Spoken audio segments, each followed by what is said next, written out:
خلاص ماتش الكلاسيكو بكرة، وبإذن الله ريال تكسب. ماتش صعب عليك.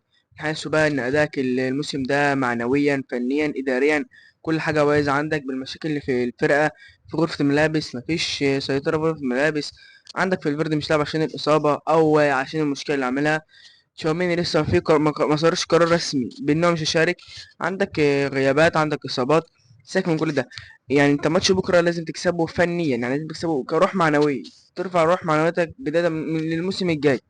يعني ده ماتش كلاسيكو، ماتش مهم ايا كان اداء الفرقتين، ايا كان نتيجه الموسم، ايا كان ترتيبك، ايا كان اي حاجه. يعني بجد لازم الماتش ده بالذات يكون فوز للريال، وباذن الله الريال تكسب بكره. ولكن بقى بعيدا عن الماتش، بعيدا عن اي حاجه، الريال مدريد في كلام طلع ان هم ممكن يجيبوا مدرب تاني غير جوزيه مورينيو. اي مدرب غير جوزيه مورينيو يبقى انتوا بتضحكوا على الجمهور، بقى بتضحكوا علينا. اصل بجد بجد ما ينفعش ما تجيبش جوزيه مورينيو. الفتره دي محتاج جوزيه مورينيو. محتاج مدرب عنده قياده، يعرف يسيطر على اوضه اللبس. وانت عندك نجوم في اوضه اللبس، عندك مشاكل، فانت محتاج جوزيه مورينيو بكل تاكيد. فاي مدرب غير جوزيه مورينيو كانت تضحك على نفسك من الاخر بقى. فيبقى كده هطل. من الاخر هطل من الاداره، هطل من بيريز واللي مع بيريز. هطل. فالمفروض جوزيه مورينيو هو المدرب القادم لريال مدريد، وباذن الله هو اللي جاي لريال مدريد. وهلا مدريد دائما وابدا.